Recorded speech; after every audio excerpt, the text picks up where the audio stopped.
Eh, berapa total korban jiwa menurut informasi yang Anda peroleh di tempat? Ya, menurut informasi yang kami terima juga dari memang tim-tim relawan yang sudah ada di sana, khususnya di Malalak itu masih ada 7 orang yang belum ditemukan. Oh, sampai sekarang ya? Sampai sekarang 7 orang yang belum ditemukan. Tapi kalau di Kabupaten Agam sendiri itu kurang lebih 78 orang Meninggal dunia. Yang belum ditemukan? Sebagian belum ditemukan. Sebagian. Ya, kurang lebih sekitar 13 orang yang belum ditemukan. Tidak begitu baik ya. Dan kondisi pada saat itu sebagian besar masyarakat itu minta-minta di pinggir jalan. Minta-minta di pinggir jalan karena kondisi ya sudah tidak punya rumah. Lapar juga kan? Lapar juga. Jadi mereka mengharap belas kasih dari masyarakat yang melintas memang. Itu mau ibu-ibu, anak pasti sama? Ibu, anak, bapak semua, Mas. Semua.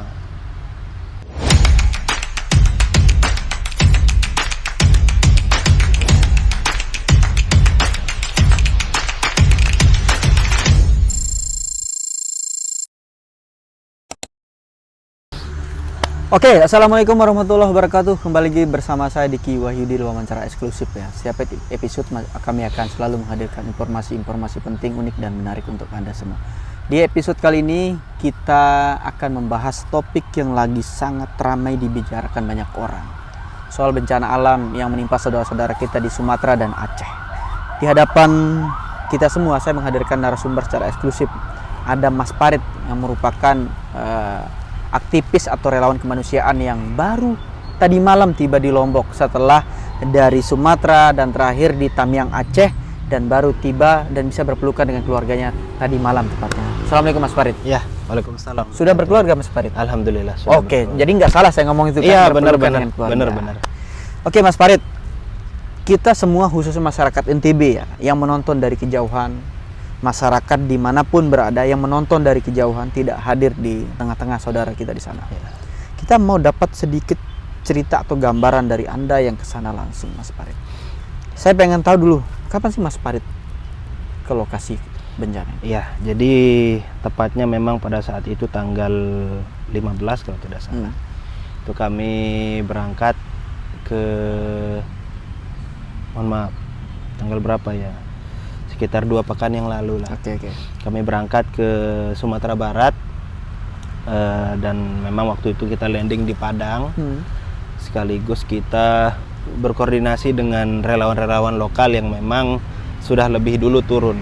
Karena memang target awal yang kita butuhkan itu data sebaran wilayah yang memang terdampak dan juga beberapa korban jiwa yang sudah terdata.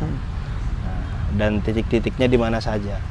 Nah, jadi waktu itu begitu kami datang, memang kondisi di Padang sendiri bahkan pada saat itu Mas, hujan itu belum berhenti. Belum berhenti. Bahkan 2-3 hari kami di sana itu hujan belum berhenti.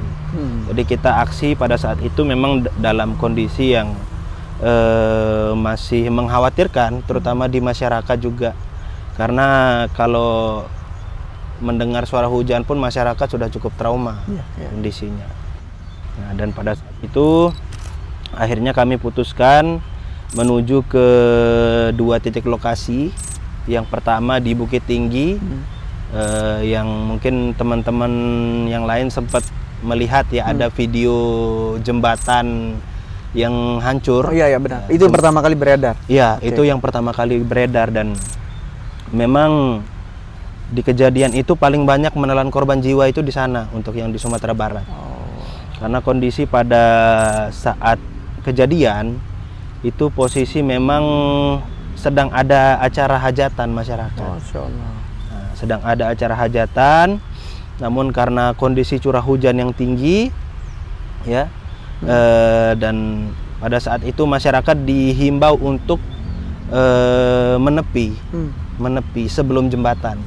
Jadi ada posisi yang lumayan tinggi sebelum jembatan itu masyarakat diminta menepi di sana, Mas, oleh polisi dan TNI pada saat itu yang berjaga.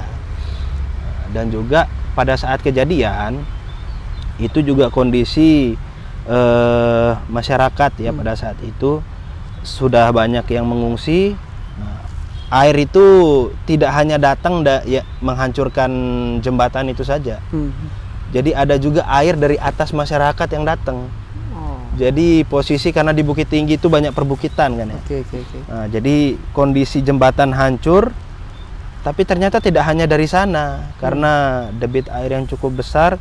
Jadi kondisinya itu datang juga air dari atas bukit dan ya menghanyutkan masyarakat yang berteduh tadi di tempat yang dirasa aman. Jadi banyak juga polisi TNI yang juga ikut hanyut di kejadian itu. Nah, jadi kami ke sana pertama untuk menyalurkan bantuan ya. Dan setelah itu kami pergi ke Desa Malalak namanya. Itu di Kabupaten Agam. Itu juga salah satu titik yang paling parah di Sumatera Barat menurut kami ya. Karena memang di sana posisi sebelumnya memang itu adalah pemukiman biasa di bawah perbukitan. Namun karena kejadian banjir itu dia membuat jalur sungai baru di pemukiman warga. Itu habis semua berarti? Habis semua dan kami sudah coba periksa sampai atas, itu memang habis semua, Mas. Rumah yang kurang lebih di sana ada sekitar 300 rumah yang ikut hanyut dan membuat jalur sungai baru. Makanya kita lihat kondisinya cukup parah di sana dan kami putuskan memang waktu itu lebih banyak fokus untuk aksi di sana. 3 hari kurang lebih. Jadi aksinya kita juga fokus pertama ada membersihkan rumah warga ya yang terdampak. Karena kondisi di sana juga lumpurnya kurang lebih 1,5 meter, Mas. Tingginya lumpurnya. Dan pada saat kejadian kami melihat pada saat itu banjir itu memang sudah menutup atap rumah. Sudah menutup atap rumah saking tingginya banjir itu. Nah, dan juga selain itu kita adakan bantuan psikososial ya. Karena memang anak-anak, beberapa masyarakat juga masih banyak trauma dengan kejadian sebelumnya karena memang belum pernah terjadi. Pengakuan masyarakat ini belum pernah terjadi.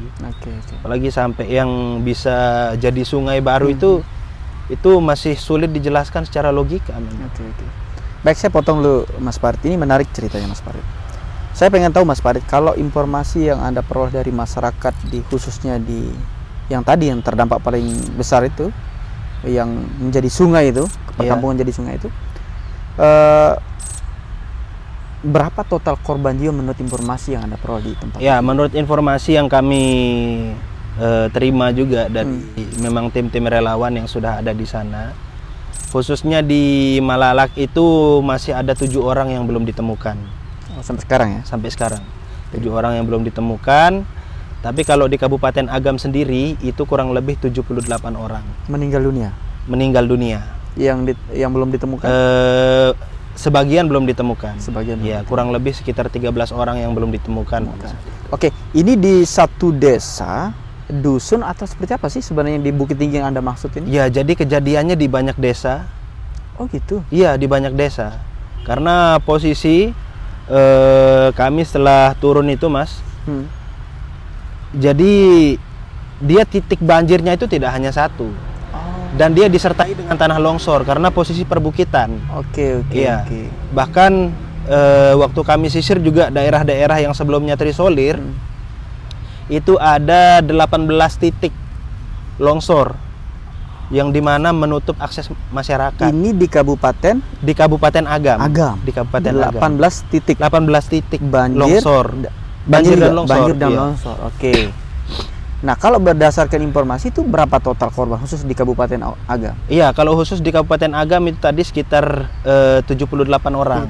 78 orang meninggal dunia. 13 belum ditemukan sekali. 13 belum ditemukan. Dengan 18 titik. Iya, dengan 18 titik. Oke. Yang memang pada saat itu terisolir dia posisinya. Nah, waktu Mas Farid bersama teman-teman datang sana sampai sana, kalau boleh tahu malam hari, pagi atau seperti apa? Jadi kami tiba di sana itu pada saat malam hari. Nah, gimana situasinya, Mas? Jadi memang pada saat malam hari itu memang kondisinya cukup mencekam ya. Karena memang masyarakat juga banyak yang tidak berani keluar dari posko pengungsian. Oke. Dan pada saat itu juga kondisi di sana masih belum ada kendaraan yang banyak beraktivitas. Jadi kebanyakan memang dari BNPB, dari kepolisian yang memang mobile, dan juga beberapa kendaraan-kendaraan relawan yang memang itu memaksakan untuk bisa masuk ke lokasi bencana. Oke, kalau dari bandara, nah saya ingin tahu biar masyarakat juga tahu semua. Dari titik Bandara Padang kan? Iya. Bandara Padang ke lokasi itu tujuannya berapa jam sih? Iya, kalau estimasi jamnya kita ada di 5 sampai 6 jam. 5 sampai 6 jam. Iya, perjalanan sampai dengan ke Kabupaten Agam. Agamnya. Iya. Belum lagi ke titiknya. Iya, ke titiknya banyak. Jadi di Kabupaten Agam itu kan banyak titik. Banyak titik ya. Oke. Dan ya itu tadi setelah kita lihat juga memang dari satu titik ke titik yang lain itu bisa makan waktu 1 sampai 2 jam. Oke. Ya, jadi saking begitu banyak sebarannya ya. Oke. Sebaran posisi banjir. Oke, kembali ke malam hari yang tadi Mas Parit sampaikan. Berarti Mas Parit bersama masyarakat itu tinggal di pengungsian itu. Iya, kalau kami memang pada saat itu berkoordinasi memang dengan relawan lokal juga. Oke. Jadi ada posko yang memang disiapkan dan dia berdekatan dengan posko pengungsian. Oke. Jadi ada posko yang memang logistik untuk bantuan-bantuan itu masuk di sana. Nah, dan nanti itu disalurkan kepada masyarakat-masyarakat yang ada di posko pengungsian. Yang posisinya tidak begitu jauh sih. Oke. Nah, ada nggak seperti misalnya pastinya kan listrik mati nih. Iya. Mati ya? Iya, listrik mati. Malam tibanya Mas Parit bersama teman-teman itu betul. mati. Listrik mati. Kemudian ada nggak yang ibu atau anak mencari orang tua dan ibu mencari anak, kemudian ada juga anak mencari ibunya, ada nggak situasi seperti jadi itu? Kalau di Agam memang pada saat itu kondisi sudah cukup ini Mas ya, sudah maksudnya orang-orang yang sebelumnya kehilangan keluarganya sudah ketemu. Oh iya. Sudah ketemu dan memang sudah mengungsi di tempat yang memang kalau yang parah-parah ya. Itu karena mereka takut banget jadi cari pengungsian yang cukup jauh dari pemukimannya, dari rumahnya sebelumnya. Oke. Berarti sekarang mereka yang tidak ada sampai dengan saat ini adalah tempat tinggal. Iya, pastinya. Tempat tinggal belum ada. Belum ada. Itu sekitar berapa ini sih kepala keluarga tuh? Iya, kalau dihitung jumlah kepala keluarga khususnya di Malalak yang memang kami fokus di sana, itu sekitar 70 kepala keluarga yang hilang tempat tinggalnya. Oke. Wah, luar biasa. Iya. Ini masih di Sumatera Barat. Masih di Sumatera Barat. Oke, selain di Sumatera Barat, Anda geser kemana kemudian? Setelah itu kami putuskan dengan tim kita beranjak ke Aceh Tamiang, Mas. Aceh Tamiang, oke. Ke Aceh Tamiang yang memang sempat menjadi buah bibir pada saat itu, dan memang fokus nasional waktu itu pemberitaan juga banyak di Aceh Tamiang. Oke. Jadi memang kami putuskan waktu itu, dan memang dari yayasan juga mengharapkan kami sebisa mungkin harus bisa sampai di Aceh Tamiang. Oke. Seperti apa kalau boleh tahu Aceh Tamiang Anda? Dari bandara saya pengen tahu perjalanan dulu. Ya, jadi setelah kami tiba di Padang tadi beberapa hari di sana, 3 hari. Sebenarnya waktu itu kita mau coba opsi perjalanan darat. Oke. Sampai ke Aceh Tamiang. Cuman setelah kami hitung-hitung sepertinya akan terlalu lama di perjalanan. Itu kurang lebih sekitar 1,5 hari. 1,5 hari sampai di Aceh Tamiang kalau kami. Itu pun kalau normal. Iya, itu pun kalau normal. Cuman kondisi kan banyak titik yang memang masih tertimbun longsor pada saat itu. Sehingga kami upayakan lewat jalur udara, ya, kita terbang ke Medan pada saat itu, karena kalau kita terbang ke Aceh, jarak dari bandara Aceh ke Tamiang itu 10 jam. 10 jam. Wow. Jadi kami terbang ke Medan. Oke, ke Medan. Terbang ke Medan, lalu dari Medan kurang lebih 4 jam. Estimasi kita tiba di Aceh Tamiang. Nah, hanya saja pada saat itu kondisi memang tidak sesuai yang kita prediksi, ya, karena memang di Aceh Tamiang sendiri juga ekonomi masih belum beroperasi, ya. Masyarakat masih terisolir. Jadi kami fokus juga pada saat itu di Medan untuk beli logistik. Oke, belanjanya di Medan. Iya, belanjanya di Medan. Pada saat itu kita belanja kurang lebih ada 3 ton bantuan yang kita bawa dari Medan menuju ke Aceh. Oke. Nah, hanya saja di perjalanan kami temukan ya banyak hal-hal yang memang cukup menyedihkan begitu, Mas. Jadi memang dari begitu kami masuk ke perbatasan Sumatera Utara dan Aceh, itu sangat terlihat sekali perbedaannya. Dari segi jalan juga memang yang tidak begitu baik ya. Dan kondisi pada saat itu sebagian besar masyarakat itu minta-minta di pinggir jalan. Minta-minta di pinggir jalan karena kondisi ya sudah tidak punya rumah. Lapar juga kan? Lapar juga. Jadi mereka mengharap belas kasih dari masyarakat yang melintas memang. Itu mau ibu-ibu, anak pasti sama? Ibu, anak, bapak semua, Mas. Semua. Nah, itu kondisi memang seperti itu yang kami temukan di lapangan. Dan memang kami waktu itu, ini beneran ya, orang-orang ini di kondisi yang begini sulitnya mereka harus bertahan dengan meminta-minta. Dan sebagian besar, Mas, sebagian besar begitu memang. Dan pada saat itu dan waktu itu kami berangkat hari Sabtu kurang lebih. Nah, kami berangkat hari Sabtu yang estimasinya sebelumnya 4 jam, itu kami jadi 14 jam. 14 jam perjalanan. Karena macetnya jalan Aceh Tamiang. Itu lumpur di jalan di pinggirnya atau seperti apa sih? Iya, jadi setelah kami masuk ke perbatasan tadi, itu lumpur itu banyak banget, Mas. Lumpur itu banyak banget. Dan memang posisinya pada saat itu masih terlihat ya bekas-bekasnya juga di rumah warga. Itu tidak ada satupun rumah yang tidak terendam.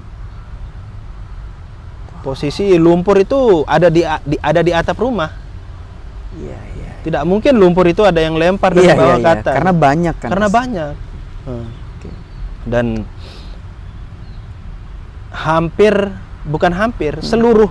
seluruh Aceh Tamiang itu terendam. Ini sebentar, Aceh Tamiang ini kabupaten? Kabupaten Aceh Tamiang ini. Taruhlah 80% kabupaten ini kena. Atau 100%? 100% menurut kami. 100% kena. Dan pada saat itu pengakuan dari masyarakat, memang Aceh Tamiang itu pada saat itu seperti sungai. Jadi banyak dilihat begitu ya? Dilihat seperti sungai. Oke. Makanya kondisinya memang sangat parah ya. Terus malamnya Anda tidur di mana? Di malam pertama Anda tiba di Tamiang dulu, saya pengen tahu. Jadi tibanya kita waktu di Aceh Tamiang itu, terutama waktu itu kita di pusat perekonomiannya ya. Itu mungkin yang sempat juga banyak beredar video ada kendaraan-kendaraan yang tidak bisa dievakuasi. Ada saya lihat. Dan informasinya ada jenazah di sana. Itu kita lewat sana. Dan memang waktu itu akhirnya kami cari memang titik posko yang ya terbilang kondusif lah. Karena memang informasi sebelumnya kan ada penjarahan dan lain-lain. Iya, saya dengar. Jadi kami waktu itu putuskan untuk membuat posko di Kampung Durian namanya. Kampung Durian yang ada di Aceh Tamiang. Dan itu posisinya agak tinggi. Dan sebelumnya juga terendam. Tinggi tapi terendam. Oke.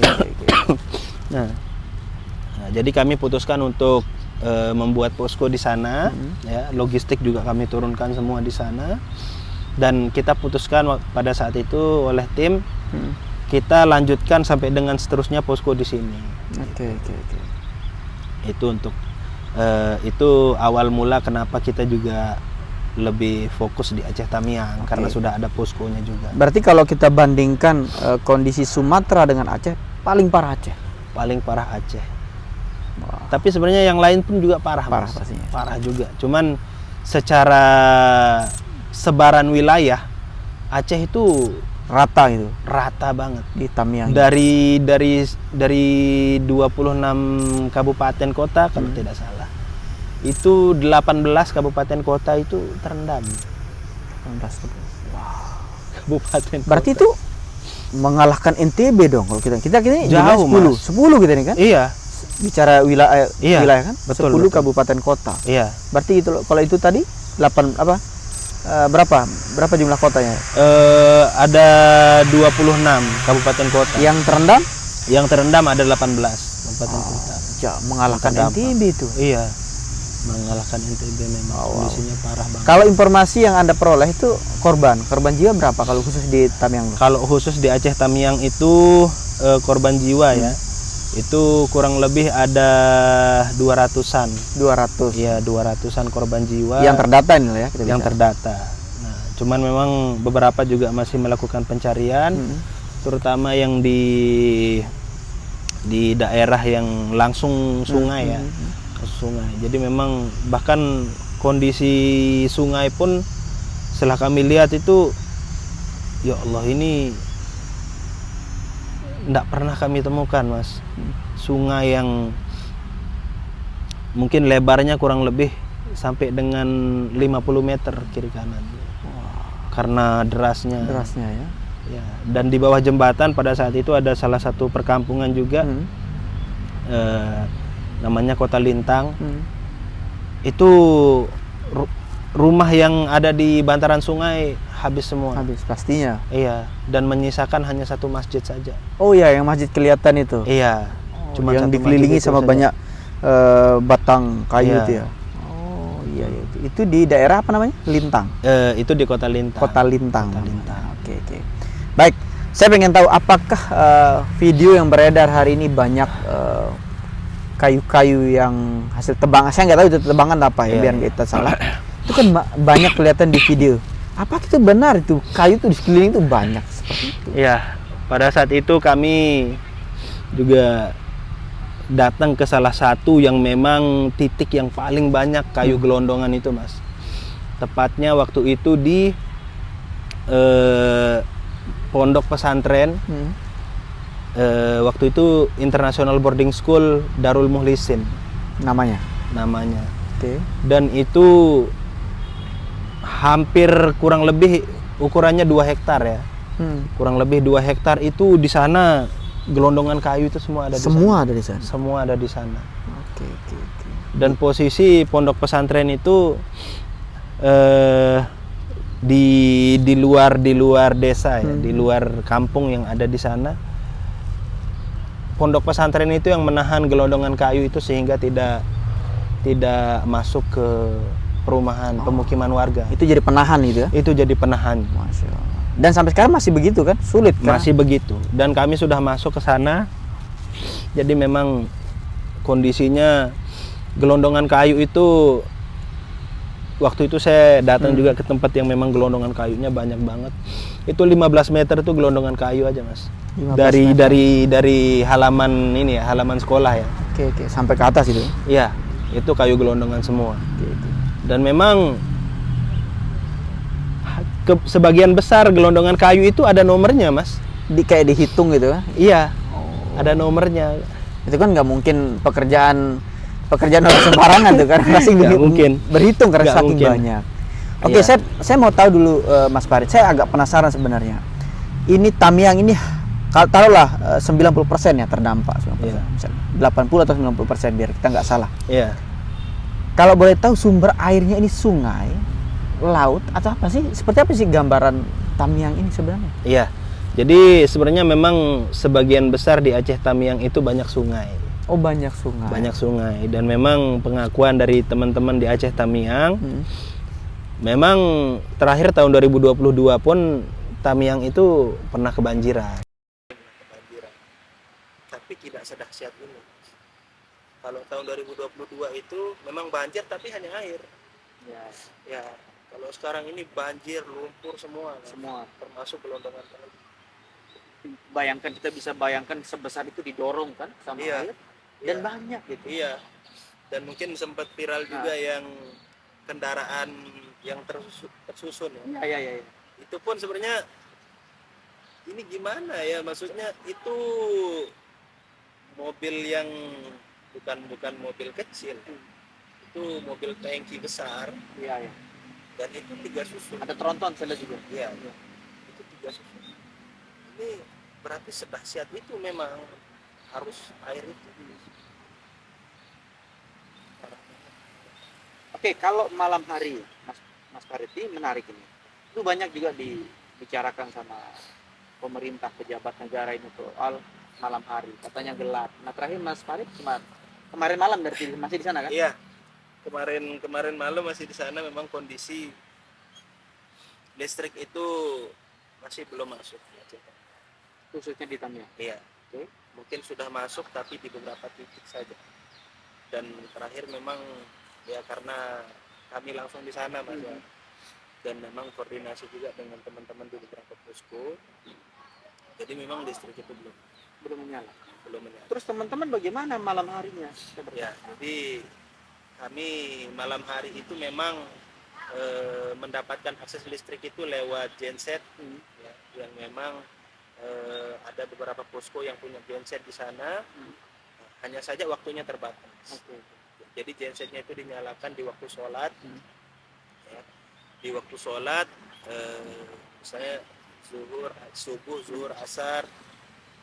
Nah, terus sebelum maghrib sampai dengan jam 10. Jam 10 malam itu genset dinyalakan. Karena ada yang masak, penerangan. Nah, setelah itu posisi mati lagi. Gelap berarti malam. Gelap. Oke. Ada nggak kecemasan teman-teman relawan, teman-teman aktivis kemanusiaan, termasuk masyarakat di sana yang ada di sana semua yang mengungsi malam harinya? Karena kan hujan ini belum masih kan, hujan juga di sana masih. Betul. Itu ada nggak kecemasan malam hari tiba-tiba air yang sedahsyat itu akan ada? Jadi memang masyarakat masih banyak mengkhawatirkan itu karena memang ada juga informasi yang mengatakan ada potensi badai siklon susulan yang memang akan datang. Dan juga yang menjadi kekhawatiran di sana di masyarakat itu adalah karena memang sebagian besar Aceh Tamiang itu pohon sawit. Sebagian besar pohon sawit. Ya. Mau yang dataran tinggi, dataran rendah, sebagian besar sawit. Bahkan kantor pemerintahannya pun ditanami pohon sawit. Jadi semacam pohon kebanggaan bagi masyarakat di sana. Karena itu masih jauh. Iya. Sawit semua ya. Sawit semua. Berarti kalau yang gelondongan itu bukan sawit kan? Bukan sawit. Itu memang dari hutan. Iya. Jadi memang indikasinya memang untuk pelebaran lahan sawit. Ya. Tapi sekali lagi menurut masyarakat ini baru pertama kali terjadi. Kalau membandingkan dengan tsunami Aceh 2004 ya. Menurut masyarakat gimana? Jadi menurut masyarakat kalau dibandingkan dengan tsunami Aceh. Jadi kalau tsunami Aceh itu memang proses pemulihannya lebih cepat. Karena memang ya selain dia memang menjadi bencana skala nasional, ini banyak juga tim yang diberangkatkan, terutama juga bantuan dari luar negeri. Kalau saat ini bahkan kami melihat kalau untuk recovery ya itu bisa makan waktu 3 sampai 4 bulan. Saking parahnya kondisi banjir di Aceh. Kalau sekarang masyarakat di sana apa sih yang sangat dibutuhkan hari ini? Kalau makanan gimana? Kalau makanan memang sebagian besar masyarakat itu banyak membutuhkan paket sembako itu butuh banget karena memang kondisi perekonomian belum pulih sepenuhnya. Bahkan beberapa hari yang lalu kita di pasar Aceh Tamiang, pasar utamanya itu beberapa pedagang itu baru mulai mau jualan, baru berani jualan. Jadi mereka mulai jualan sayur, jualan bahan. Kalau pasar itu sebenarnya kena? Pasar itu terendam juga. Tapi baru sekarang mulai mencoba untuk beraktivitas gitu maksudnya. Betul. Oke. Baik, kalau ini yang menarik. Kalau dari kesaksian Mas Farid di lokasi, pemerintah apakah sudah maksimal hadir di situ? Baik kita bicara Sumatera, kemudian geser ke Aceh. Ya. Kalau dari Mas Farid melihatlah, menyaksikan langsung. Ya, jadi kalau secara langsung kami melihat memang ya pemerintah juga sudah berupaya maksimal. Jadi sudah banyak juga bantuan-bantuan, bahkan terakhir di posko yang memang posko kami pun juga termasuk satu titik yang memang kurang dapat perhatian karena posisinya dirasa cukup tinggi, jadi aman. Karena memang kondisi masyarakat juga di sana banyak. Cuman kemarin sudah mulai BPBD juga bangun posko di sana. Jadi memang kalau kondisi kami lihat ya secara umum pemerintah, terutama pemerintah daerah Aceh Tamiang itu sudah mulai banyak membuat progres. Bahkan terakhir di pusat kabupaten itu sudah mulai lebih maksimal dimasukkan. Itu kalau yang sejauh ini yang kami perhatikan. Lansia juga banyak yang ini, banyak beberapa juga ada yang stroke yang kami temui. Terus yang ibu-ibu juga pada saat itu kami melihat di pengungsian, bahkan waktu itu ada di satu pengungsian yang memang cukup menyedihkan waktu itu kami lihat. Jadi masyarakat itu mengungsi di kuburan,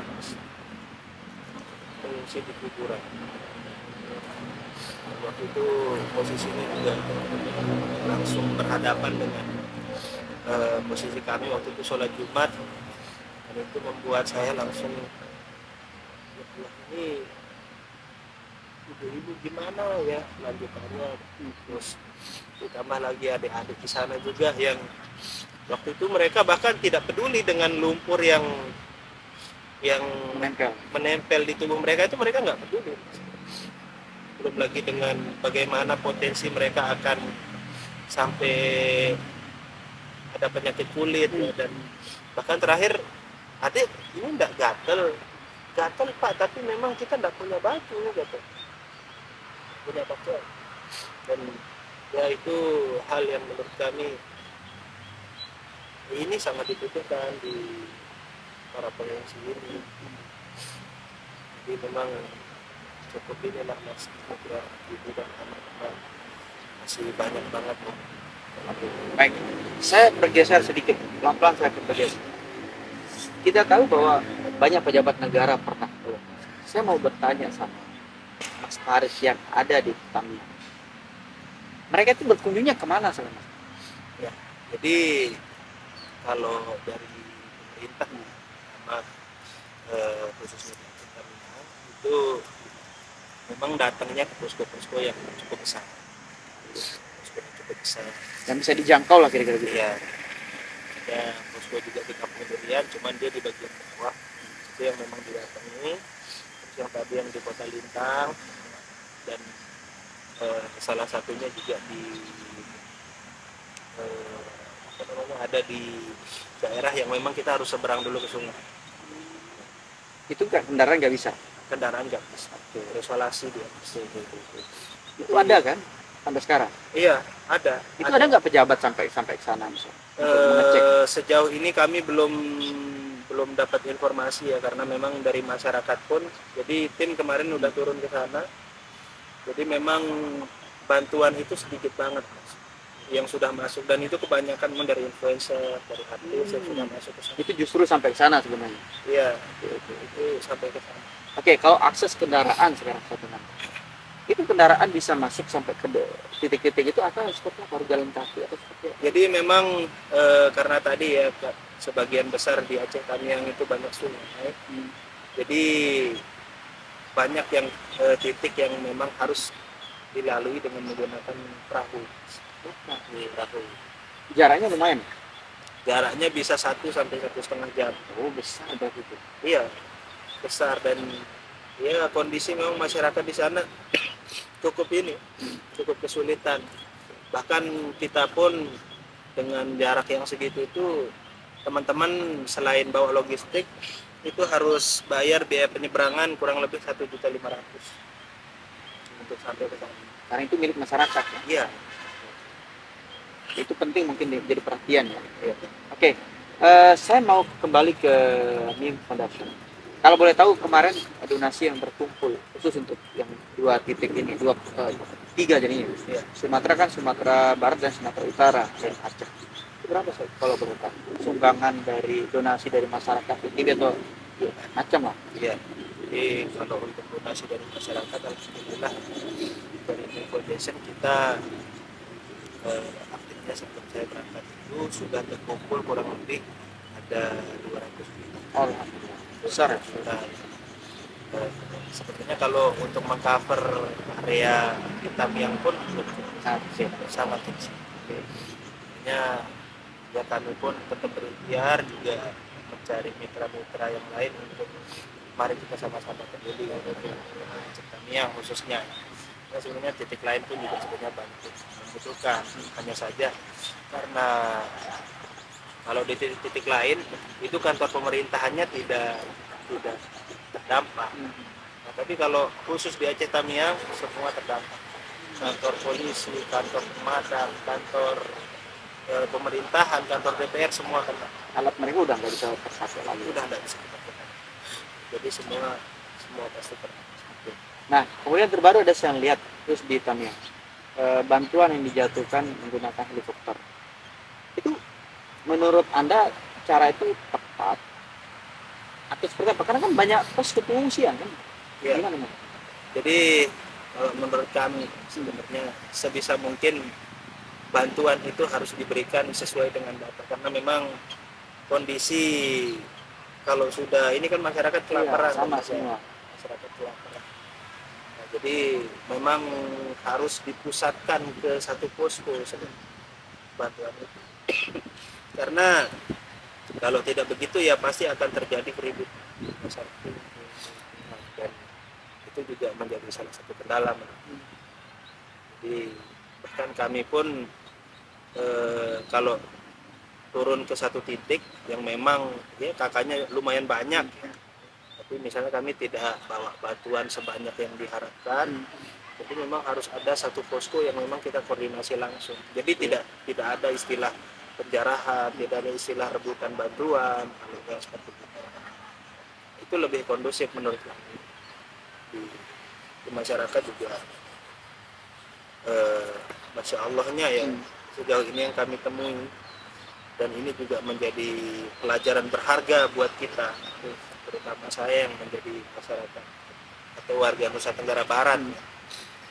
Jadi memang sesulit apapun itu yang kami temui di lapangan, sesulit apapun masyarakat di sana, mereka tidak mau mengambil bantuan yang memang sudah didapatkan sebelumnya. Oke, maksudnya? Jadi semisal seperti anak-anak yang tadi kami temui misalnya di pinggir jalan, karena memang sebagian besar juga anak. Jadi karena posisi mereka di jalan, biasanya mereka dikasih roti sama masyarakat yang melintas, dikasih roti, dikasih jajan. Nah, pada saat itu kami melihat langsung, jadi memang bukan hanya di video-video yang mereka. Jadi ada anak-anak yang memang pada saat itu, saat kami memberi, dia menawarkan, kakak mau roti. Jadi waktu itu kita kasih air, karena memang kita stok air juga di mobil. Kita kasih air, anak itu bilang kakak mau roti. Kenapa? Iya, karena itu sebagai ucapan terima kasihnya dia. Jadi dia tidak simpan semua bantuan yang dia terima di jalan itu, Mas. Jadi dia sebisa mungkin bantu juga orang. Ya, di kondisi sesulit itu masih ada masyarakat yang memang peduli juga kepada orang-orang yang melintas. Dan itu pelajaran yang ada. Jadi tidak ada yang istilahnya kalau kita kemaru sama bantuan itu Lagi mau ngamankan diri sendiri kan gitu. Iya. Jadi tidak ada kami temui sejauh ini di lapangan seperti itu. Dan kebanyakan pun yang datang ke posko, mereka minta apa yang mereka butuh. Di Sumatera Barat dan di Aceh itu kami temui kayak gitu. Mereka cari apa yang mereka butuh.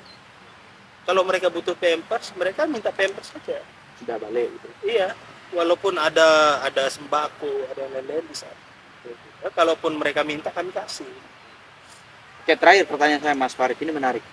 Isu yang sedang menarik hari ini di Aceh yang berbicara itu ada bendera putih yang seperti itu. Yang Anda saksikan itu benar atau seperti apa? Kalau bendera putih seperti yang disebutkan memang kebetulan juga ada yang di dekat posko kami.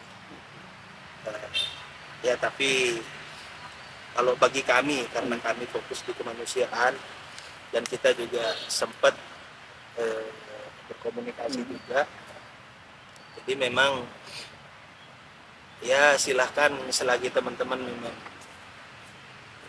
niat tulusnya adalah untuk membantu masyarakat di Aceh Tamiang, ya kita saling support. Tapi kalau ada hal-hal yang di luar itu, mohon maaf kami tidak bisa lakukan. Ya memang ada juga di dekat posko. Kalau pengakuan masyarakat di sana kenapa sampai harus berkibar bendera putih? Apa maksudnya di balik itu? Ya karena kondisi masyarakat memang masih terpukul banget, kondisi masyarakat. Dan waktu itu kami temui juga masyarakat yang bahkan beberapa rumah itu dipasangi pelang itu dijual. Udah nggak tahu mau ngapain itu. Nggak ada yang bisa diselamatkan. Oke, terakhir ya Mas Farid, apa yang mau Anda sampaikan kepada masyarakat semua ya, dari pengalaman yang Anda dari Sumatera dan Aceh terakhir, apa yang mau Anda sampaikan? Ya mungkin terus untuk masyarakat Nusa Tenggara Barat. Jadi memang kalau kita bicara bencana banjir yang ada di Sumatera ataupun di Aceh ini bukan hal yang bisa selesai dalam waktu singkat. Jadi memang butuh waktu panjang dan usaha yang maksimal untuk bisa kembali pulih seperti sedia kala.